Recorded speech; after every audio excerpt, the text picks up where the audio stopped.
Bueno, quería compartir una palabra que el Señor me dio hace un tiempito atrás y partiendo de varias preguntas que me hacía eh, sobre para qué sirve, para qué serviría una iglesia sin espíritu o qué es una iglesia sin el respaldo del Espíritu Santo, ¿no? Inclusive también qué es nuestro ministerio sin ese sello del Espíritu Santo en nuestra vida, ¿no? Y el Señor me llevaba al pasaje de Ezequiel 37, de los versículos 1 a 14, donde nos habla acerca de Ezequiel en el Valle de los Huesos Secos, en esa visión que Ezequiel tiene, donde ahí también se nos muestra la relevancia de la obra del Espíritu Santo trayendo vida sobre el ser humano, ¿no?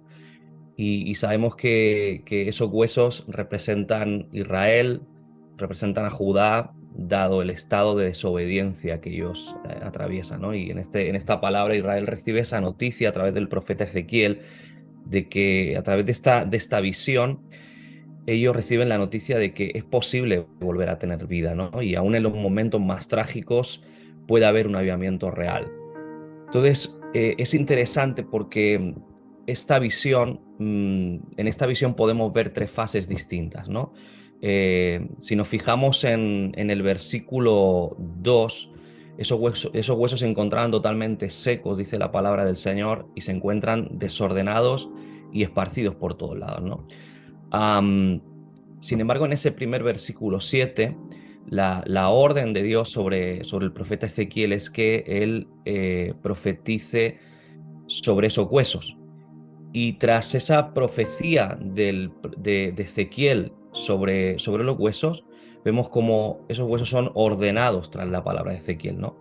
Pero es interesante porque aunque hay esa palabra de ellos sobre los huesos no tienen vida. En el versículo 8 hay una segunda fase donde el profeta vuelve a profetizar nuevamente y los huesos reciben tendones, reciben carne, reciben piel, pero siguen sin tener vida, ¿no? Y no es hasta la tercera vez en el versículo 10 donde el profeta vuelve a profetizar y ellos entonces es ahí donde reciben ese aliento de vida, ¿no? Esa vida de Dios, ese ruaj de Dios, ¿no? Entonces, esto me lleva a varias lecciones. Voy a tratar de ser breve por el poco tiempo que dispongo. Pero lo primero que veo es que hay una multitud de huesos en ese primer versículo 7, pero no hay unidad, no hay vida. Entonces, me lleva a pensar de qué nos sirve tener una iglesia repleta de personas, de qué nos sirve ser inclusive una denominación o la iglesia, ya hablando en general como el cuerpo de Cristo, pero separados y sin vida, ¿no?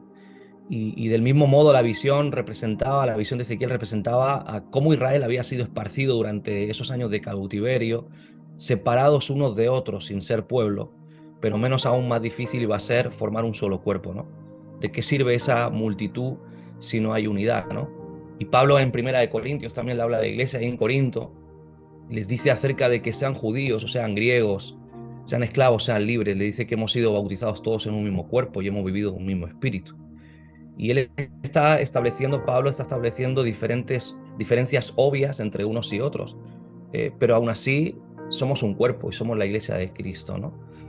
Si hemos recibido entonces el mismo espíritu, ¿cómo es posible que a veces entonces en ocasiones no actuemos como cuerpo, ¿no?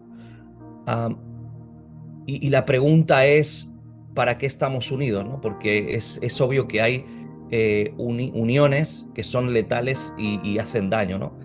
Pero la unidad que Dios busca en nosotros, la unidad que Dios busca en su pueblo, es aquella que está basada en el amor entre unos y otros, donde de alguna forma entre todos buscamos ese bien común y buscamos el avance del reino.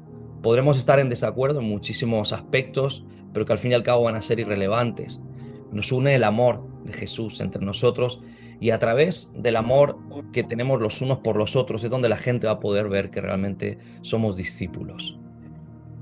En la segunda fase, lo segundo que podemos ver es que nuevamente cuando viene esa profecía de Ezequiel sobre los huesos, eh, ellos están organizados, pero sigue sin haber vida, ¿no? Entonces esto me habla acerca de que de qué nos sirve, de qué nos puede llegar a servir ser una iglesia organizada, una iglesia numerosa, una iglesia con una buena proyección de imagen de lo que somos o de lo que hacemos, pero no hay vida. no había espíritu en ellos, como dice la palabra del Señor, ¿no? Podemos caer en el riesgo de convertirnos en una organización, en nuestra iglesia local o inclusive a nivel global en España, de convertirnos en una organización muy estructurada, pero inflexible ante ajustes y cambios que nos toquen hacer en el futuro. Y yo creo que ante esto la estructuración, yo creo que de la iglesia en este caso, eso es buena porque es un producto de la expansión, ¿no?